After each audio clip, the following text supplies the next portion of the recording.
கர்த்தருக்கு ஸ்தோத்திரம். நாம் வாசிப்போம் 1 கொரிந்தியர் 3ஆம் அதிகாரம் 1-2 வசனம். 1 கொரிந்தியர் 3ஆம் அதிகாரம் 1-2 வசனம். மேலும் சகோதரரே, நான் உங்களை ஆவிக்குரியவர்கள் என்று எண்ணி உங்களுடனே பேசக்கூடாமல் மாம்சத்துக்குரியவர்கள் என்றும் கிறிஸ்துவுக்குள் குழந்தைகள் என்றும் எண்ணி பேச வேண்டியதாயிற்று. நீங்கள் பலனில்லாதவர்களானதால் உங்களுக்கு போஜனப்படாமல் பாலை குடிக்க கொடுத்தேன். இன்னமும் நீங்கள் மாம்சத்துக்குரியவர்களாய் இருக்கிறபடியால் இப்பொழுது உங்களுக்கு பலன் இல்லை. நம்ம பார்க்கிறோம், அப்போஸ்தலர் பவுல் என்னத்தை குறித்து சொல்றாரு இந்த கொரிந்தியர் சபைக்கு, கிறிஸ்துவுக்குள்ள அநேகரே இன்னும் குழந்தைகளா இருக்கிறாங்க, பாலை உண்ணத்தக்கதான குழந்தைகளா இருக்கிறாங்க. வளரல. கிறிஸ்துவ கர்த்தராகிய இயேசு கிறிஸ்துவ வளர்ச்சி அளவுக்கு தக்கதான பூர்ண புருஷரா வளரல. எல்லாம் எப்படி இருக்காங்க? குழந்தைகளா இருக்கிறாங்க. வேத வசனத்துல நம்ம தெளிவா வாசிக்கிறோம், கிறிஸ்துவுக்குள் இருக்கிறவர் புது சிருஷ்டியா இருக்கிறார், பழையவைகள் ஒளிந்து போயின. ஒருத்தர் இயேசு கிறிஸ்துவை ஏத்துக்கிட்டானா அவன் எப்படிப்பட்டவனா இருக்கலாம்? ஒரு சின்ன குழந்தையா இருக்கிறான். ஏன் சின்ன குழந்தையா அவரு அப்போஸ்தலர் பவுல் ஒரு குழந்தையா இருக்கிறான் அப்படின்னு சொல்றான்? நம்ம வளர்ந்துதான் இருக்கிறோம். நம்ம வளர்ந்து இருக்கிறோம். சில பேருக்கு 30 வயசு ரட்சிக்கப்படும் போது, சில பேருக்கு 40 வயசு, சில பேருக்கு ரட்சிக்கப்படும் போது 20 வயசு, சில பேருக்கு ரட்சிக்கப்படும் போது 50 வயசு. அப்ப அப்போஸ்தலர் பவுல் சொல்றாரு, கிறிஸ்துவுக்குள்ள இருக்கிறவன் புது சிருஷ்டியா இருக்கிறான், பலவைகள் ஒழிந்து போயினன்னு சொல்றாரு. புது சிருஷ்டி, அப்ப புதுசா பிறக்கிறான், மறுபிறப்பு கிடைக்குது அவனுக்கு. அப்ப அவன் கிறிஸ்துவுக்குள்ள குழந்தையா இருக்கிறான். வளர்ந்து எந்த அளவுக்கு வளர்ந்து பெருசு மாம்சத்தின்படி வளர்ந்து 20 வயசு 30 வயசு 40 வயசு 50 வயசா இருந்தாலும் கிறிஸ்துவுக்குள்ள குழந்தை எப்படி இருக்கான்? குழந்தையா இருக்கிறான். ரட்சிக்கப்பட்ட பிறகு குழந்தையா இருக்கிறான். ஏன் குழந்தையா இருக்கிறான்? ஆவிக்குரிய அறிவு அவனுக்கு இல்லை. ஆவிக்குரிய அறிவு இல்லை. மாம்சத்துக்குரிய அறிவு இருக்குது. உலகத்துக்குரியதான ஞானம் இருக்குது, உலகத்துக்குரியதான காரியத்தை குறித்து அறிந்து கொள்ளக்கூடியதான இருக்குது, உலகத்தோட படிப்பு இருக்குது. இன்னும் உலகத்துல என்ன காரியம் செய்யணுமோ அதெல்லாம் தெரியுது. உலகத்துல நம்ம உலகத்துல இடை பண்றதுக்கு நமக்கு என்ன கொடுக்கப்பட்டிருக்குது? ஒருத்தவங்க கிட்ட பேசுறதுக்கு இந்த நாவை பயன்படுத்தி பேசணும். நமக்கு பேச தெரியுது, வளர்ந்துருக்கிறோம். ஒருத்தவங்க சொல்றதான காரியத்தை விளங்கி கொள்ள முடியுது, நமக்கு பாஷை புரியுது. ஒரு காரியங்களை ஒருத்தவங்க கிட்ட சொல்றதுக்கு எழுத தெரியுது. மாம்சத்தின்படி நம்மளுக்கு எப்படி தெரியுது? ஞானம் இருக்குது, எழுத தெரியுது, எழுதி கொடுக்கிறோம், மத்தவங்க படிக்கிறாங்க. இதெல்லாம் உலகத்துக்குரிய ஞானமா இருக்குது. இந்த ஞானத்தை உலகத்தில் இருக்கும்போது நம்ம ரட்சிக்கப்படாத முன்பே நம்ம என்ன செஞ்சிட்டோம்? இதெல்லாம் படிச்சு உலகத்துக்குரிய ஒரு ஞானத்துல ஒரு பூரண புருஷனா, மாம்சத்தின்படி ஒரு பூரண புருஷனா இருக்கிறோம். ஆனா நம்ம ரட்சிக்கப்பட்ட பிறகு நம்ம எப்படி வளர்றோம்? ஆவிக்குரிய ரீதியில நம்ம வளர்றோம். ஆவிக்குரிய ரீதியில வளரணும். ஆனா அப்போஸ்தலர் பவுல் சொல்றாரு, கிறிஸ்துவுக்குள்ள இன்னும் குழந்தைகளா இருக்கிறீங்க, இன்னும் குழந்தைகளா இருக்கிறீங்க. கிறிஸ்துவுக்குள்ள குழந்தையா இருக்கிறோம், ரட்சிக்கப்பட்ட பிறகு குழந்தையா இருக்கிறோம். அப்ப என்ன செய்யணும்? மறுபடியும் கொஞ்சம் கொஞ்சமா வளரணும், கொஞ்சம் கொஞ்சமா வளரணும். கிறிஸ்து இயேசுக்குள்ள வளரணும், கர்த்தராகிய இயேசு கிறிஸ்துவை அறிவுல வளரணும். ஆனா தொடர்ந்து கர்த்தராகிய இயேசு கிறிஸ்துவுக்குள்ள குழந்தைகளா இருக்கக்கூடாது. நம்ம எப்படி மாம்சத்தின்படி உலகத்துல பிறந்து எப்படி நடக்கும்? நம்மளுக்கு முதலாவது நடக்க தெரியாது, படுத்தேதான் இருக்கும், மல்லாந்துதான் கிடக்கும். அப்புறம் கொஞ்சம் நாள் கழிச்சு என்ன செய்யுது? குழந்தை கூப்பிடுது. அப்புறம் கொஞ்ச நாள் கழிச்சு தவறு போகுது. கொஞ்ச நாள் கழிச்சு 4 காலில் நடக்குது, 2 கை 2 காலில் நடந்து போகுது. அப்புறம் கொஞ்ச நாள் கழிச்சு தள்ளாடி எழுந்திருச்சு நடக்குது. இப்படி கொஞ்சம் கொஞ்சமா குழந்தை என்ன செய்யுது? உலகத்துல வளர்ச்சி அடையுது. அதே போல நம்ம கிறிஸ்துவுக்குள்ள பிறந்திருக்கிறோம். ஆவியின்படி நம்ம என்ன செய்யணும்? இப்ப எப்படி குழந்தை பிறந்து ஒரு வளர்ச்சி அடைச்சோ, 21 வயசு ஒரு பூர்ண வளர்ச்சி அடைஞ்சிச்சோ, அதே போல நம்ம கிறிஸ்து இயேசுக்குள்ள பிறந்திருக்கிறோம். நம்ம என்ன செய்யணும்? ஆவிக்குரிய ஜீவியத்துல முன்னேறி செல்லணும், ஆவிக்குரிய காரியங்களை விளங்கி கொள்ளணும், இயேசு கிறிஸ்துவை பற்றி அறிஞ்சுக்கணும். கர்த்தராகிய இயேசு கிறிஸ்துவை அறிகிற அறிவே நித்திய ஜீவன் வாசிக்கிறோம். அப்ப நம்ம கர்த்தராகிய இயேசு கிறிஸ்துவை அறிகிற அறிவுல கொஞ்சம் கொஞ்சமா ஆவிக்குரிய ஜீவியத்துல வளரணும். தேவனோட முதல்ல பாருங்க, நம்ம ஒரு குழந்தைக்கு தாயோட பேச தெரியாது, தகவலோடு பேச தெரியாது. தகவல் பேசுறது குழந்தைக்கு விளங்காது, தாய் பேசுறது குழந்தைக்கு விளங்காது. அதே போல நம்ம ரட்சிக்கப்பட்டு ஆவிக்குரிய ஜீவியத்துல குழந்தைகளா இருக்கும்போது நமக்கு கர்த்தர் இடத்துல பேச தெரியாது, கர்த்தர் நம்ம இடத்துல பேசுறது நமக்கு விளங்காது. அப்ப காலப்போக்குல கொஞ்சம் கொஞ்சமா நம்ம வளர வளர நமக்கு கர்த்தர்கிட்ட பேசுறதுக்கு நமக்கு தெரியும். எப்படி கர்த்தர்கிட்ட ஒரு காரியத்துக்காக கேட்கணும், எப்படி கர்த்தர்கிட்ட பேசணும், அப்ப கர்த்தர் எப்படி நம்ம இடத்துல பேசுவாரு, இதெல்லாம் நம்ம கொஞ்சம் கொஞ்சமா வளரும். கொஞ்சம் கொஞ்சமா வளர்ந்துகிட்டு இருக்கோம். எப்படி மாம்சத்தின்படி வளர்ந்தோமோ பிற்பாடு நம்ம ஆவிக்குரிய ஜீவிதத்தில் ஆவியின்படி ரட்சிக்கப்பட்ட பிறகு வளர்ந்துகிட்டு இருக்கிறோம். கொஞ்சம் கொஞ்சமா வளரும். ஆனா வளராம இருக்கக்கூடாது. ஆவிக்குரிய ஜீவிதத்துல நம்ம குழந்தைகளாவே இருக்கக்கூடாது. குழந்தைகளாவே இப்ப பாருங்க, ஒருத்தவங்க ஒரு குழந்தை பிறகு இருக்குது. அந்த குழந்தை 10 வருஷமா படுத்த படுக்கையிலேயே இருந்தா என்ன சொல்லுவாங்க? பிள்ளைக்கு வளர்ச்சி இல்ல. அப்ப ஆவிக்குரிய ஜீவிதத்துல நம்ம ஆவிக்குரிய ஜீவிதத்துல வளரணும். கர்த்தராகிய இயேசு கிறிஸ்துவை அறிகிற அறிவே நித்திய ஜீவன். கர்த்தராகிய இயேசு கிறிஸ்துவை இன்னும் நம்ம அறியணும். ஆனா அறியாம அப்படியே எப்படி ரட்சிக்கப்பட்ட அன்னைக்கு எப்படி நம்மளோட ஜீவியம் இருந்துச்சோ அதே போல 10 வருஷம் கழிச்சு இருந்துச்சுன்னா நமக்கு எப்படி ஒரு குழந்தை பிறந்து 10 வருஷம் ஆகி நடக்க முடியாம இருக்குதோ அதே நிலவுல தான் கிறிஸ்தவ ஜீவியம். அதே நிலத்துல தான் ஒரு கிறிஸ்தவ ஜீவியத்துல இருக்கிறாங்க. 10 வருஷம் ஆயிடுச்சு, கால அவகாசம் 10 வருஷம் ஆயிடுச்சு. ஆனாலும் கர்த்தராகிய இயேசு கிறிஸ்துவை அறிகிற அறிவுல வளரல, பரிசுத்த ஜீவியத்துல வளரல. தேவனோடு எப்படி இடைப்படுறதுன்னு தெரியல. தேவனுடைய எப்படி கர்த்தர்கிட்ட பேசுறது, எப்படி கர்த்தர்கிட்ட இடைப்படுறது, எப்படி தேவன் நம்ம இடத்துல பேசுவாரு, அதெல்லாம் ஒன்றும் தெரியல. என்னத்துக்காக தேவன் என்னை அழைச்சிருக்கிறாரு, எந்த நோக்கத்துக்காக என்னை தெரிந்து கொண்டிருக்கிறாரு, இதெல்லாம் ஒன்றும் தெரியல. அப்ப என்ன இல்ல, வளர்ச்சி இல்ல, கிறிஸ்துவுக்குள்ள வளர்ச்சி இல்ல. அதான் அப்போஸ்தலன் பவுல் சொல்றாரு கொரிந்தியர் சபைக்கு, இன்னும் கிறிஸ்துவுக்குள்ள குழந்தைகளா இருக்கிறீங்க, அப்புறம் மாம்சத்தின் படிதான் ஜீவிச்சுக்கிட்டு இருக்கிறீங்க, ஆவியின்படி ஜீவிக்கல, குழந்தைகளா இருக்கிறீங்க. மேலும் சகோதரரே, நான் உங்களை ஆவிக்குரியவர்கள் என்று எண்ணி உங்களுடனே பேசக்கூடாமல் ஆவிக்குள்ள ஆவியில பேசணும். அப்ப ஆவிக்குரியவர்கள் என்று ஆவியில உங்களால என்னால உங்களிடத்துல பேச முடியல. மாம்சத்துக்குரியவர்கள் என்றும் கிறிஸ்துவுக்குள் குழந்தைகள் என்றும் எண்ணி பேச வேண்டியதா இருக்கு. குழந்தைக்கு எப்படி பேசணுமோ அந்த மாதிரி பேச வேண்டியதா இருக்கும். உங்ககிட்ட ஒரு ஆவிக்குரிய வளர்ச்சி அடைந்த விசுவாசியா நினைச்சு நான் உங்க இடத்துல பேச முடியல. உங்களுக்கு வளர்ச்சி இல்ல, வளர்ச்சி இல்லாம இருக்கிறீங்க. அப்ப அந்த வளர்ச்சி இல்லாம இருக்கிறபடினால நான் உங்ககிட்ட குழந்தைகிட்ட எப்படி பேசணுமோ அதே மாதிரி பேசிக்கிட்டு இருக்கிறேன். அப்ப குழந்தைகிட்ட எப்படி பேசுவாங்க? கிளி படுத்து எப்படி ஆடினா பிள்ளைங்களுக்கு பிடிக்கும். பிள்ளைங்களுக்கு பொருள் காசு ஏதாவது விளையாட்டு ஜாமான் குடிச்சா பிடிக்கும். அதே மாதிரிதான் இப்ப என்ன இருக்காங்க, கிறிஸ்தவங்க வளராதபடினால பொருளை காமிச்சு கர்த்தர் இடத்துல கொண்டாடுறாங்க, பணத்தை காமிச்சு கர்த்தர் இடத்துல கொண்டாடுறாங்க, ஆசையை காட்டி கர்த்தர் இடத்துல கொண்டாடுறாங்க. ஏன்னா குழந்தை சரியா வளரல, பொருளை காமிச்சாதான் வருது. ஆவிக்குரிய காரியங்களை பேசும்போது குழந்தைக்கு விளங்கல, ஏன்னா ஆவிக்குரிய ஜீவிதத்தில் வளரல. பணம் அப்படின்னு சொன்னா டக்குனு பிள்ளைக்கு கண்ணு திறக்குது. அதே போல ரட்சிக்கப்பட்டதான பிள்ளைங்க இன்னும் குழந்தையா இருக்கு அப்படின்னால பணம்னு சொன்னோடனே டக்குனு கண்ணை திறக்குது. வீடு அப்படின்னு சொன்னோன்னா கண்ணை திறக்குது. பெரிய காடி அப்படின்னு சொன்னா கண்ணை திறக்குது. ஏன்னா கிறிஸ்துவுக்குள்ள இன்னும் குழந்தைகளா இருக்கிறாங்க. ஆனா கர்த்தர் நம்மளை எதற்காக தெரிந்து கொண்டிருக்கிறாரு? கர்த்தராகிய இயேசு கிறிஸ்து இருக்கிறாரு, அவரோட பூர்ண வளர்ச்சியின் அளவுக்கு தக்கதாக நாம் புருஷராகும்படியா நம்மளை தெரிந்து கொண்டிருக்கிறாரு. இயேசு கிறிஸ்துவை அறிகிற அறிவே நித்திய ஜீவன். அப்ப நமக்கு ஆவிக்குரிய ஜீவிதத்துல நம்ம மென்மேலும் வளர வேண்டியது அவசியமா இருக்கு. நம்ம ஆவிக்குரிய ஜீவிதத்துல ஒரு முதிர்ச்சி அடையணும். முதிர்ச்சி அடையல, குழந்தைகளா தான் இருக்கும். ரட்சிக்கப்பட்டப்ப எப்படி இருக்குமோ அதே மாதிரி தான். சில பேர் என்ன சொல்லுவாங்க, சப்பானியா நடக்க முடியல, சப்பானி லேட் சப்பானி நடக்க முடியல. அதே போலதான் ஆவிக்குரிய ஜீவிதத்துல வளர முடியல, வளர முடியாத நிலவரம். அப்ப ஆவிக்குரிய ஜீவிதத்துல வளர முடியாத நிலவரம் என்னது, என்ன எப்படி இருக்குது? சப்பானியா தான் இருக்குது, நடக்க முடியல, வளர்ச்சி இல்ல. அப்ப இப்படிப்பட்டதான ஜீவியத்தை நம்ம கிறிஸ்துவுக்குள்ள இருந்து நம்ம செஞ்சா தேவன் நம்ம அழைத்த அழைப்புக்கு நோக்கம் எதுவும் தெரியல. ஆனா குழந்தைகளாவே இருக்கக்கூடாது, குழந்தைகளா இருக்கக்கூடாது. தேவன் என்ன நோக்கம் நம்ம குறித்து வைத்திருக்கிறாரோ, என்ன செய்யணும்னு தேவன் சித்தமா இருக்கிறாரோ அதை நம்ம என்ன செய்யணும்? செய்ய ஆரம்பிக்கணும். கர்த்தராகிய இயேசு கிறிஸ்து அறிகிற அறிவுல வளரும். நம்ம உலக அறிவு இருக்குது, ஆனா கர்த்தராகிய இயேசு கிறிஸ்து தான அறிவு இல்ல. இயேசுவை தெரியும், பிதாவாகிய தேவனையும் தெரியும், ஆவியானவரையும் தெரியும், ஆனா அவன் அறிகிற அறிவு நமக்கு இல்ல. பிசாசுக்கு தெரியுது, இயேசுவை தெரியுது, பிதாவாகிய தேவனை தெரியுது, பரிசுத்த ஆவியானவரை பிசாசுக்கு தெரியுது. அது பிசாசு தெரிஞ்சது போல பாருங்க, தேவனை அறிய ரட்சிக்கப்படாத ஜனங்கிட்ட இயேசுவை பத்தி கேட்டா தெரியுமா தெரியாதா? நிச்சயமா தெரியும்.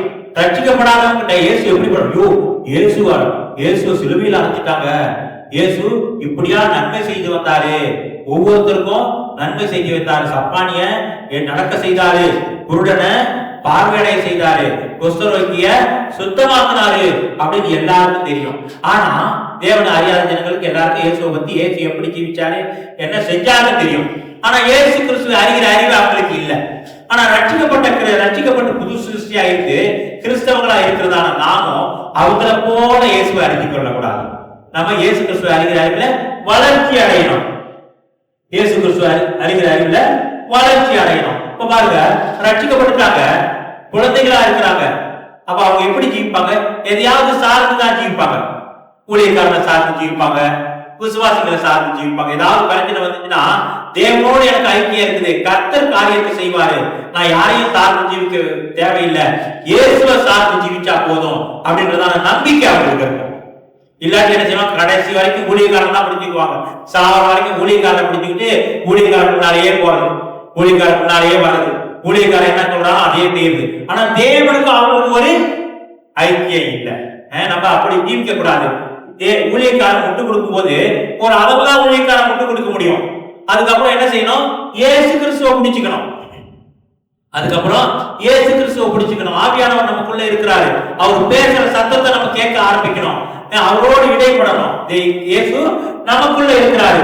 நம்ம சார்ந்து மனுஷங்களை சார்ந்து ஜீவிக்க கூடாது. எவ்வளவு நாளைக்கு நம்ம மனுஷங்களை சார்ந்து ஜீவிக்கணும்? குழந்தையா இருக்கிற பிள்ளைகளுக்கு தாய் தகப்பனோட உதவி தேவையா இருக்கு. குழந்தையா இருக்கிற பிள்ளைங்களுக்கு தாயோட உதவி தேவையா இருக்கு, தகப்பனாவோட உதவி தேவையா இருக்கு. எங்கேயாவது போறதுனா பிடிச்சிக்கிட்டு போனோம், எங்கேயாவது போனா கூட்டிக்கிட்டு போனோம் குழந்தைகளுக்கு. ஆனா வளர்ந்த பிள்ளைங்களுக்கு தேவையில்லை தாய் தகப்பனோட உதவி. யாரையும் பிடிச்சுக்கிட்டு போய் வழிநடத்த ஏதாவது காரியங்களை தாண்டும் போது கையை பிடிச்சி தாண்ட வேண்டிய அவசியம் இல்லை. பிள்ளைங்க வளர்ந்துருச்சு. அதே போல கிறிஸ்துவுக்குள்ள இருக்கிறோம். நம்ம வளர்ச்சி அடையணும்னா என்ன செய்வோம்? யாரையாவது சார்ந்துதான் ஜீவிப்போம்.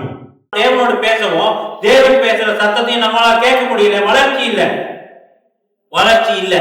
செவிடா இருக்கும், பேச முடியல. ஊமையா இருக்கும், தேவனோட பேச முடியல, வளர்ச்சி இல்லை. அப்ப குழந்தைகளா தான் இருக்கிறோம். அப்ப இயேசு என்ன சொல்லி இருக்கிறாரு? நம்ம கர்த்தராகிய இயேசு கிறிஸ்து அறிகிறாருல வளரணும். நம்ம மற்றவங்களை சார்ந்து ஜீவிக்க கூடாது. குறிப்பிட்ட காலகட்டம் வரைக்கும் தான் நம்ம குழந்தைகளா இருக்கிறோம். குழந்தைகளா இருக்கும் போது சிலரோட ஆலோசனை நமக்கு தேவை, ஊழியக்காரோட ஆலோசனை தேவை, வழிநடத்தல் பண்ணி நடக்கிறோம். அதுக்கப்புறம் என்ன செய்யணும்? தேவனை இயேசு கிறிஸ்துவை பிடிச்சிக்க ஆரம்பிக்கணும். இயேசு கிறிஸ்துவை பிடிச்சிக்கணும், அவரோட சத்தத்தை கேட்க ஆரம்பிக்கணும். இன்னும் ஆவிக்குரிய ஜீவித்துல முதிர்ச்சி அடையணும், ஒரு முதிர்ச்சி அடையணும். அதுக்காக தான் தேவன் நம்மை தெரிந்து கொண்டிருக்கிறாரு. சில பேர் இயேசு என்னத்தையா தெரிஞ்சு கொண்டாரு கேட்டாக்கா, என்ன ஆசீர்வதிக்க தான் தெரிஞ்சு கொண்டிருக்கிறாரு. உலகத்துல ஆசீர்வாதத்தை பெற்றுக்கொள்ளபடியால தெரிந்து கொண்டிருக்கிறான்னு சொல்லுவாங்க. தேவன் நம்மள உலகத்துல ஆசீர்வாதத்தை பெற்றுக்கொள்ளபடியாக தெரிந்து கொள்ளல. உலக தேவனுக்கு பிரியமா ஜீவிச்சா தேவையான காரியத்தை கர்த்தர் நமக்கு நிச்சயமா கொடுப்பாரு. ஆனா நம் தேவன் எது தெரிந்து கொண்டிருக்கிறாரு? நித்திய ஜீவனை அடையும்படியா நம்மளை தெரிந்து கொண்டிருக்கிறாரு. அவர் வாக்களிச்சிருக்கிறார், நித்திய ஜீவனை தருவேன் வாக்களிச்சிருக்கிறார். அப்ப நித்திய ஜீவனை தருவேன் வாக்களிச்சிருக்கிறார்னா நம்ம என்ன செய்யணும்? அவருக்கு கீழ்ப்படுத்தி நடக்கணும். சபைக்கு நம்ம என்னத்துக்கு வரோம்? நம்மளோட ஜீவியம் எப்படி இருக்குது? போதகர் போதிக்கும் போது அந்த வார்த்தையின்படி நம்ம வாழ்க்கை இருக்குதா? நம்மளுடைய ஜீவியம் இருக்குதா? நம்ம சரியான பாதையில போய்கிட்டு இருக்கிறோமா? கர்த்தரோட வழிகளை நடந்துகிட்டு இருக்கிறோமா? இல்ல உலகத்தை நோக்கி போய்கிட்டு இருக்கிறோமா? இல்ல மாம்சத்தை நோக்கி ஓடிக்கிட்டு இருக்கிறோமா? இல்ல பிசாசை நோக்கி ஓடிக்கிட்டு இருக்கோமான்னு சபைக்கு சத்தியத்தை கேட்டாதான் தெரியும். சபைக்கு பொண்ணும் பொருளும் தேடுறதுக்கு வர்றதில்லை. சபைக்கு பொண்ணும் பொருளும் பணக்காரன் ஆகிறதுக்காகவும் பணத்தை தேடுறதுக்காகவும் சபைக்கு வர்றதில்லை. சபைக்கு எதுக்கு வர? நம்ம ஆவிக்குரிய ஜீவியத்துல முன்னேறி செல்றதுக்கும் நம்மளோட ஜீவியத்தை ஆராய்ந்து பார்க்கறதுக்கும் நம்ம கர்த்தரோட பார்வையில் நம்மளோட ஜீவியம் எப்படி இருக்குது. ஆண்டவர் சொல்றாரு, உலக தேவன் பரலோகத்துல இருந்து மனுபுத்திரனை கண்ணோக்கி பார்த்தாராம். தேவனை தேடுகிறவன் ஒருவனாகிலும் இல்லை, தேவனை தேடுகிறவன் ஒருவனாகிலும் எல்லாம் பரிவிலகி ஏகமாய் கெட்டு போனார்கள் பாக்குறோம். இன்னும் சபைக்கு வராங்க, விசுவாசிங்க சபைக்கு வராங்க, ஆனா தேவனை தேடுறதுக்கு வரல. எதுக்கு வராங்க? உலக பிரகாரமான ஆசீர்வாதம் கிடைக்கும், உலக பிரகாரமா எனக்கு ஒரு ஆசீர்வாதம் கிடைக்கும், நான் உலகத்துல ஒரு பெரிய செல்வந்தன் ஆயிருவேன், உலகத்துல பெரிய பணக்காரன் ஆயிருவேன், அடுத்த வருஷத்துல ஒரு பெரிய விலை கூட உள்ள காடியை வாங்கிடுவேன், அடுத்த வருஷத்துல ஒரு பெரிய பங்களா வாங்கிடுவேன், கர்த்தர் எனக்கு இதுக்கு எல்லாத்துக்கும் கர்த்தர் எனக்கு உதவி செய்யணும். இப்படிதான் வராங்க. இப்படிதான், அதான் அவங்களோட மோட்டிவ். இதுக்காக தான் சபைக்கு வராங்க. நான் ஒரு பரிசுத்த ஜீவி அடையணும், இயேசு எனக்காக பாடுபட்டு இருக்கிறாரு, எனக்காக கல்வாரி சிலுவையில மரித்திருக்கிறாரு, நான் அவங்க எல்லாருமே எனக்கு இவ்வளவும் செஞ்சுதானே, எனக்காக ஜீவனை கொடுத்ததான இயேசுவை நான் முழுமையா நேசிக்கிறேன், அவருக்காக நான் என்னோட ஜீவியத்தை ஒப்பு கொடுக்கிறேன், என்னோட ஆவியாத்மா சரீரம் முழுமையா அவருக்கு ஒப்பு கொடுத்து அவர் என்ன செய்ய சொல்றாரோ அதை நான் செய்ய போறேன் அப்படின்னு சொல்லி வர்றதில்லை. எதுக்கு வராங்க? உலகத்துக்குரிய ஆசீர்வாதம் கிடைக்கும்படியா வராங்க. இப்படி வர்றவங்க வளர முடியுமா? ஆவிக்குரிய ஜீவிதத்தில் வளர முடியுமா? வளர முடியாது. தேவனோட சத்தத்தை கேட்க முடியாது. விசுவாசிகளோட சத்தம் மற்றவங்களோட சத்தம்லாம் எப்படி இருக்கும்? உலகத்துக்குரிய காரியத்துக்குரியதான சத்தமா இருக்கும், உலகத்துக்குரிய சத்தமா இருக்கும். நம்ம உலகத்துக்குரிய காரியங்களை மற்றவங்க கிட்ட, மாம்சத்துக்குரியவர்கிட்ட நம்ம பேசிக்கிட்டு அவங்களோட வழியில் நடந்துகிட்டு இருந்தா நம்ம தேவன் நம்ம அழைத்த அழைப்பு பந்தய பொருளை பெற்றுக்கொள்ள முடியாது. தேவன் நித்திய ஜீவனை கொடுப்பேன்னு வாக்களித்திருக்கிறார். அப்ப அந்த நித்திய ஜீவன் நம்ம பெற்றுக்கொள்ளணும்னா தேவனோடு நம்ம ஐக்கியப்பட்டிருக்கணும். தேவன் நமக்கு எதுக்கு தெரிந்து கொண்டாரோ அந்த நோக்கத்தை நம்ம அறிந்திருக்கிறோம். நம்ம சபைக்கு சும்மா ஏதாவது உலகத்துக்குரிய ஆசீர்வாதம் கிடைக்கும், உலகத்துக்குரியதான ஒரு காரியம் பொருள் கிடைக்கும், ஏதாவது கிடைக்கும்னு சொல்றது சபைக்கு வர்றதுல அர்த்தமே இல்லை. அது மாதிரி வந்தோம்னா நம்மை நாமே என்ன செய்யறோம்? வஞ்சிக்கிறோம். நம்மை நாமே என்ன செய்யறோம்? வஞ்சிக்கிறோம், ஏமாத்திக்கிட்டு இருக்கிறோம், நம்மளே ஏமாத்திக்கிட்டு இருக்கிறோம். சபை வியாபாரம் செய்யறதான மையம் இல்லை, சபை பணக்காரனா ஆக்குறதுக்கான இடம் இல்லை. சபை என்னத்துக்கான இடம்? பரிசுத்தம் உண்மையும் ஜீவிக்கும்படியா வழிநடத்தக்கூடியதான இடமா இருக்கு. கிறிஸ்து இயேசு கிறிஸ்துவோட சபை கிறிஸ்து கிறிஸ்துவோட சரீரமா இருக்கு. இயேசு கிறிஸ்துவோட சரீரமா இருக்கு சபை. கிறிஸ்து இயேசு தலையா இருக்கிறார். பரிசுத்தத்தை குறித்து அவர் வழிநடத்திக்கிட்டு இருக்கிறார். இங்க நம்ம என்ன செய்யக்கூடாது? பணக்காரன் ஆகிறதுக்கும் பெரிய செல்வந்தன் ஆகிறதுக்கும் வழி தேடக்கூடாது. நம்ம கர்த்தரோட வழிகளில் நடந்தா தேவனோட ராஜ்யத்தை நீதி தேடினா கர்த்தர் நம்ம தேவைகளை சந்திப்பார், நம்ம தேவைகளை சந்திப்பார். அவ்வளவுதான். நம்ம சபையில நம்ம பெரிய செல்வந்தன் ஆகணும், பெரிய பணக்காரன் ஆகணும், அது தவறான நம்பிக்கை. அதெல்லாம் தவறான இப்படி உள்ள நம்பிக்கையினாலதான் அநேகர் என்ன செய்யறாங்க? விசுவாசத்தை விட்டு வழிவிலகி போறாங்க. விசுவாசத்தை விட்டு வழிவிலகி போறாங்க. பொய்யான நம்பிக்கையை கொடுத்ததுபடினால அவங்க பொய்யான நம்பிக்கையை நம்பி வராங்க. பிற்பாடு என்ன செய்யறாங்க? வழிவிலகி போயிடறாங்க. வேறு இல்ல, கர்த்தராகிய இயேசு கிறிஸ்துவோட வேறு கொள்ளல. அதனால என்ன செய்யறாங்க? வழிவிலகி போயிடறாங்க, குழந்தைகளா இருக்கிறாங்க, வளர்ச்சி இல்ல. பாக்குறோம். தொடர்ந்து நம்ம வாசிப்போம். எபிரேயர் 5:13-14.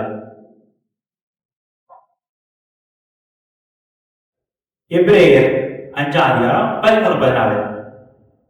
பால் ஊட்டுகிறவன் குழந்தையா இருக்கிறபடினாலே நீதியின் வசனத்தில் பழக்கம் இல்லாதவனாய் இருக்கிறான். பால் குடிக்கிறவன் பலன் இல்லாதவனாய் இருக்கிறான், குழந்தையா இருக்கலாம். அதனால அவனுக்கு நீதியின் வசனத்துல பழக்கம் இல்லை. பலமான ஆகாரமானது நன்மை தீமை என்று பயிற்சியினால் பகுத்தறியத்தக்கதாக முயற்சியையும் ஞானேந்திரியங்களுடையவர்களாகிய பூர்ண வயதுள்ளவர்களுக்கே தகும். நம்ம என்ன செய்யணும்? கிறிஸ்து இயேசுக்குள்ள வளரணும். வளர்ச்சி இல்லைன்னா என்ன இல்ல? பலம் இல்ல. பாருங்க, குழந்தைகிட்ட சின்ன பிள்ளைகிட்ட வளர்ற போய் ஒரு பெரிய பாரமான பொருளை தூக்க முடியுமா? தூக்க முடியாது. அதே போல நம்ம கர்த்தராகிய இயேசு கிறிஸ்து அறிவுல வளர்ற ஆவிக்குரிய ஜீவில வளர்ச்சி அடையில குழந்தையாவே இருக்கிறோம். ஒரு பிரச்சனை வருது, ஒரு கஷ்டம் வருது, அதை மேற்கொள்ள முடியுமா? முடியாது. ஏன்னா பலமான ஆகாரத்தை சாப்பிட்டாதான் பலமா வேலை செய்ய முடியும். பலமான ஆகாரம் சாப்பிடாம பாலையே குடிச்சுக்கிட்டு இருந்தா என்ன செய்ய முடியும்? வசனத்தையே தான் வாசிச்சுக்கிட்டு இருக்கோம், பாலையே தான் குடிச்சுக்கிட்டு இருக்கிறோம். அந்த பால் என்ன செய்யல? நமக்குள்ள கிரியை செய்யல. பால் நமக்குள்ள என்ன செய்ய முடியல? கிரியை செய்ய முடியல. அப்ப குழந்தைகளாவே இருக்கிறோம். அந்த பால் அந்த வசனம் என்ன செய்யணும்? நமக்குள்ள கிரியை செய்ய ஆரம்பிக்கணும். அப்ப கிரியை செய்ய ஆரம்பிக்கணும்னா என்ன செய்யணும்? நம்ம இயேசு கிறிஸ்துவ அறிகிறார்கள் வளர்ந்த ஆவிக்குரிய ஜீவித்துல முன்னேறி செல்லணும். முன்னேறி செல்ல என்ன செய்யும்? நம்ம குழந்தைகளா தான் இருப்போம். குழந்தைகளா இருந்து குழந்தை செய்கிறதான காரியத்தை தான் நம்ம செய்ய முடியும். ஒரு பூர்ண புருஷன் என்ன காரியத்தை செய்ய முடியுமோ அந்த காரியத்தை நம்மளால செய்ய முடியாது. ஏன்னா ஆவிக்குரிய ஜீவித்துல குழந்தைகளா இருக்கும். மேலும் நம்ம வாசிப்போம். எபேசியர் 4:14. எபேசியர் 4:14.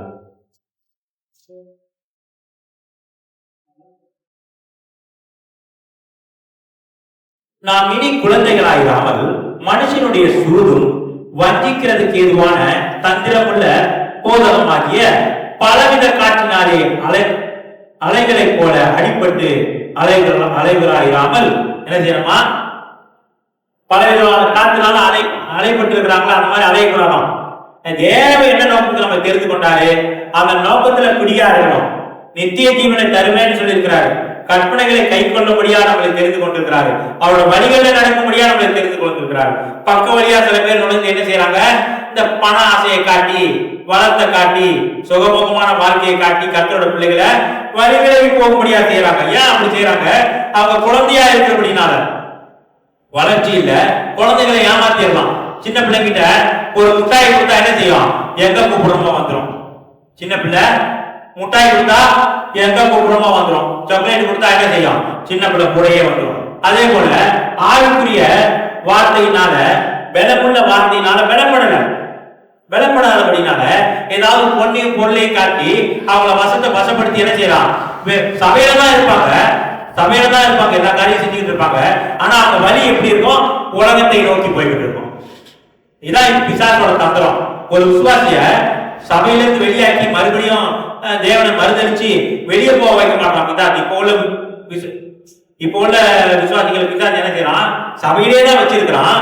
ஆனா அவங்க நோக்கம் எப்படி இருக்குது? மாம்சத்துக்குரியதாகவும் உலகத்துக்குரியதாகவும் இருக்குது. ஒரு எப்படி சின்ன பிள்ளைக்கு குழந்தைகிட்ட முட்டாயை சாக்லேட்டையை காட்டி அவங்களோட வழியை திசை திருப்பலாமோ, அதே மாதிரி உலக ஆசையும் பணத்தையும் காட்டி பிசாசு என்ன செய்யறான்? அவங்கள வழிவிலக செய்யறான். ஆனா சபைக்கு வராங்க, எல்லா காரியத்தையும் செய்யறாங்க. ஆனா அவங்களோட நோக்கம் எதுவா இருக்குது? பணமா இருக்குது. நித்திய ஜீவனா இல்ல, பரிசுத்தத்துக்கு ஒட்டியதா இல்ல, எண்ணத்தை ஒட்டியதா இருக்குது, உலகத்தை பற்றினதாகவும் சுகபோகத்தை பற்றினதாகவும் இருக்குது. ஏன்னா குழந்தையா இருக்கிறபடினால ஒரு வளர்ந்த பிள்ளைனாக்கா தெரியும். பணத்தை காட்டினா இல்ல சுகபோகமான வாழ்க்கையை காட்டினா தெரியும். இல்ல, இயேசு எனக்காக சத்தம் இருக்கிறாரு, பரிசுத்த ஜீவியம் செய்யும்படியா என்னை தெரிந்து கொண்டிருக்கிறாரு, நான் என்னோட வழிகளை கர்த்தருக்கு ஒப்பு கொடுத்திருக்கிறேன் அப்படின்னு சொல்லி அந்த அறிவு இருக்கும். இப்ப வளராதபடினால எதையாவது காட்டி பிசாசு என்ன செய்யறான்? வேற பக்கம் தட்டு திருப்பிடலாம். அதான் அப்போஸ்தலன் பவுல் சொல்றாரு, புத்தி இல்லாத கலாத்தியரே சொல்லி சொல்றாரு, இப்படி இருந்தீங்க, இப்ப இப்படி போயிட்டீங்களே, உங்களை வஞ்சித்தவன் யாரு? நீங்க முந்தி இப்படி இல்லையே, கர்த்தரோட வசனத்துக்கு கீழ்படுத்தி கர்த்தரோட வழிகளை நல்லா நடந்தீங்களே, உங்களை யார் இப்படி மாத்தலாம் அப்படின்னு அப்போஸ்தலன் பவுல் ஆச்சரியப்பட்டு பேசுறத நம்ம பார்க்கலாங்க. அப்படி நான் பாடுபவர்களா இருந்தா பிசாசு எப்படி நம்மளை திசை திருப்பிடுவான். அப்ப நம்ம கிறிஸ்து இயேசுக்குள்ள ரட்சிக்கப்பட்டிருக்கிறோம். வளர வேண்டியது ரொம்ப முக்கியம்.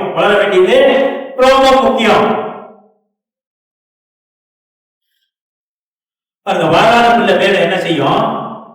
பாவத்துல விழுகிறதுக்கு வாய்ப்பு. பாவத்துல நம்ம ரட்சிக்கப்பட்ட ஆரம்ப காலத்துல எப்படி ஒரு குழந்தை நடக்கும்போது விழுந்து நடக்குதோ, அதே மாதிரி ஆவிக்குரிய முதல்ல நம்ம ரட்சிக்கப்பட்ட பிறகு நம்ம ஆவிக்குரிய பல வேலைகள்ல விடுவலாம். ஆவிக்குரிய காரியங்களை, மாம்சத்து காரியங்களை கலந்து போட்டு செஞ்சு ஆவிக்குரிய ஜீவிதத்தில் முன்னேறி அடையாமல் இருக்கும். ஆனா கர்த்தர் என்ன செய்யறாரு? நம்மளோட கரத்தை பிடிச்சு தொடர்ந்து நடத்தி நம்ம விழும்போதெல்லாம் நம்மளோட கரத்தை பிடிச்சி ஆவிக்குரிய வழியில நம்ம நடத்திக்கிட்டு இருக்கிறாரு. ஆனா நம்ம தொடர்ந்து மாம்சத்தின் படியும் குழந்தைகளாகவும் இருந்தா நம்மள யாரும் கர்த்தரோட வழிகளில நடத்த முடியாது. பாருங்க, இப்ப குழந்தை இருக்குது. குழந்தைக்கு எத்தனை வயசு வரைக்கும் பால் கொடுக்குறோம்? ஒரு 5 வயசு வரைக்கும், 6 வயசு வரைக்கும் பால் கொடுக்குறோம். 20 வயசு வரைக்கும் பால் கொடுத்தா அது என்ன குழந்தையா? குழந்தைக்கு 20 வயசு வரைக்கும் பால் கொடுக்க முடியுமா? இப்ப உள்ள குழந்தைக்கெல்லாம் 50 வயசு வரைக்கும் பால் கொடுக்க வேண்டியதா இருக்கு. ஏன்னா ஆவிக்குரிய ஜீவிதத்துல வளரல. ஆனா குழந்தைக்கு 50 வயசு வரைக்கும் பால் குடிக்குது. இப்போ உள்ள குழந்தைங்கலாம் ஆவிக்குரிய ஜீவிதத்துல வளராதபடினால 50 வயசு வரைக்கும் பால் குடிக்குது. சில குழந்தை 60 வயசு வரைக்கும் பால் குடிக்குது. சில குழந்தை 70 வயசு வரைக்கும் பால் குடிச்சுட்டு தான் இருக்குது. கிறிஸ்துவுக்குள்ள வளர்ச்சி இல்ல. பால் பாத்துருக்கீங்க? குழந்தை 20 வயசு பால் குடிச்சு, இப்ப 20 வயசு இப்ப பால் குடிச்சு பாத்துருக்கீங்களா? குழந்தை இப்போ உள்ள குழந்தை 60 வயசு, 70 வயசு, 80 வயசு, 90 வயசு ஆயிடுச்சு. ஆனா இன்னும் கிறிஸ்துவுக்குள்ள குழந்தையா தான் இருக்கு. பால் குடிச்சுக்கிட்டு தான் இருக்குது. இப்படி ஜீவிச்சா தேவனோட நோக்கம் நிறைவேறுமா? தேவன் நம்ம எதுக்காக தெரிந்து கொண்டிருக்கிறாரு? கர்த்தராகிய இயேசு கிறிஸ்து அறிகிற அறிவுல வளரும்படியா தெரிந்து கொண்டிருக்கிறாரு. அந்த வளர்ச்சி நமக்குள்ள இருக்கிறோம். நம்ம அடிக்கடி சபைக்கு வரோம், கர்த்தரோட வார்த்தையை கேட்கிறோம். அந்த கர்த்தரோட வார்த்தை ஆவியானவர் பேசுறாரு, அந்த வார்த்தையின்படி நம்ம ஜீவிக்கிறோமா? இல்ல உலக ஆசையை திருப்திப்படுத்திக்கும்படியா சபைக்கு வந்து நம்ம கொஞ்சம் கூப்பாடு போட்டுட்டே போறோமா அப்படின்னு யோசிச்சு பார்க்க வேண்டியது அவசியமா இருக்கு. யோசிச்சு பார்க்க வேண்டியது ரொம்ப அவசியமா இருக்குது. நம்ம நல்ல பலமான சாப்பாடு சாப்பிட்டாதான் பலமா வேலை செய்ய முடியும். பலமான சாப்பாடு தான் சாப்பிட்டாதான் பலமா வேலை செய்ய முடியும். நம்ம பலமான சாப்பாடு சாப்பிடல, நம்ம பலமான வேலையும் செய்ய முடியாது. அதே மாதிரி நம்ம கர்த்தரோட வார்த்தைய, பலமான வார்த்தையை கற்றுக்கணும். நல்ல வார்த்தையை கற்றுக்கிட்டு கர்த்தரோட இடைப்படணும், கர்த்தரோடு பேச ஆரம்பிக்கணும். கர்த்தர் நம்மோடு பேசுவாரு. அப்ப நம்ம ஒரு சோதனைக்குள்ள போகும்போது கர்த்தர் ஆலோசனை கொடுப்பாரு, இப்படி செய் இப்படி செய்யு. அப்ப நம்ம கர்த்தரோடு பேசும்படியா நமக்கு கர்த்தர் அனுகிரகம் செஞ்சிருக்கிறாரு. ஆதாம் ஏவாள் காலத்துல என்ன செஞ்சார்? ஆதாமே பாவத்துல விழுந்தபடினால ஆதாம் தேவனோடு பேசுகிறதான அந்த ஒரு அற்புதமான வாய்ப்பை ஆதாம் இழந்து போயிட்டாரு. ஏதேன் தோட்டத்துல ஆதாம் பாவம் செஞ்சு விழுந்தபடினால ஆதாம் என்ன செஞ்சாரு? தேவனோடு பேசுகிறதான ஒரு அற்புதமான வாய்ப்பை இழந்து போயிட்டார். ஆனாலும் கர்த்தராகிய இயேசு கிறிஸ்து பிதாவாகிய தேவன் நம் மேல் வைத்த மிகுந்த அன்பினால நம்மை நேசிச்சு சொந்த குமாரன் நமக்காக கொடுத்து மறுபடியும் நாம் என்ன செய்யும்படியா, தேவனோடு பேசும்படியா, அந்த ஆதாம் இழந்து போனதான அந்த உறவை மறுபடியும் தேவனிடத்துல பெற்றுக்கொள்ளும்படியா தேவன் இவ்வளவு பாடுபட்டு சிலுவை மரத்துல தொங்கி மரித்து 3ஆவது நாள் உயிர் தெழுந்து தேவன் மறுபடியும் நமக்கு அந்த வாய்ப்பை கொடுத்திருக்கிறார். அந்த வாய்ப்பை நம்ம இழந்து போலாமா? தேவன் இப்படிப்பட்டதான வாய்ப்பை நமக்கு மறுபடியும் ஆதாம் இழந்து போனதான தேவனுக்கு மனுஷனுக்கு உள்ளதான உறவை, இழந்து போனதான உறவை கர்த்தர் பாடுபட்டு மறுபடியும் நம்முடைய கரத்துல கொடுத்திருக்கிறார். இப்ப அப்பா பிதாவே என்று கூப்பிடப்பட்டிருக்கிறதான புத்திர சுவிகாரத்தின் ஆவியை நமக்கு கொடுத்திருக்கிறார். முந்தி தேவனுக்கு அந்நியரும் பரதேசிகளுமா இருந்தோம். இஸ்ரவேலின் காணியாட்சிக்கு புறம்பானவர்களா இருந்தோம். இப்பொழுது தேவன் என்ன செஞ்சிருக்கிறாரு? அப்பா பிதாவே என்று கூப்பிடப்படுகிற புத்திர சுவிகாரத்தின் ஆவியை கொடுத்து தேவனோடு நம்ம ஐக்கியப்படுத்தி இருக்கிறார். தேவனோடு ஐக்கியப்படுத்துறதான நாம என்ன செய்யணும்? தேவனோட வழிகளை நடக்க ஆரம்பிக்கணும். உலகத்தின் வழியிலையும் மாம்சத்தின் வழியும் பிசாசின் வழியிலையும் நடக்கிறதுக்கு நம்ம மறுபடியும் நம்ம ஒப்பு கொடுக்க கூடாது. நம்ம கர்த்தருக்கு ஒப்பு கொடுக்கலாமா? ஆண்டவர் மரியாதை பத்தி சொல்லும் போது மரியாதை பத்தி சொல்றாரு. ஆண்டவர் மரியாதை உன் மூலமா கர்த்தராகிய இயேசு கிறிஸ்து உன் மூலமா பிறப்பாருன்னு சொல்லும்போது மரியாதை என்ன சொல்றா? ஆண்டவரே நான் நமக்கு அடிமை. அடிமைனா என்ன அர்த்தம்? கர்த்தர் சொல்றதான எல்லா காரியத்திலையும் கீழ்ப்படிஞ்சு நடக்கிறது தான். அதே போல கர்த்தர் இப்ப நம்ம என்ன செஞ்சிருக்கிறாரு? அப்பா பிதாவே என்று கூப்பிடப்பட்டிருக்கிறதான புத்திர சுவிகாரத்தின் ஆவியை நமக்கு கொடுத்திருக்கிறாரு. நாம் கர்த்தர் சொல்றதான எல்லா கர்த்தரோட கற்பனைகளை நம்ம முதலாவது நேசிக்கணும். மற்றவர்களை நேசிக்கணும். முதலாவது கர்த்தரோட கற்பனைகளை நம்ம நேசிக்கணும். கற்பனை நேசிக்கிறது தான் அன்பு. கற்பனைப்படி நடக்கிறது தான் நம்ம அன்பு. கர்த்தர் மட்டும் நம்மோடு பேசி இருக்கிறாரு, எப்படி ஜீவிக்கணும் நமக்கு உணர்த்தி காட்டி இருக்கிறாரு. அதை கேட்டு அதன்படி நம்ம நடக்கும்போது கர்த்தர் நம்மை ஆசீர்வதிக்க வல்லவராக இருக்கிறார். கர்த்தருக்கு ஸ்தோத்திரம்.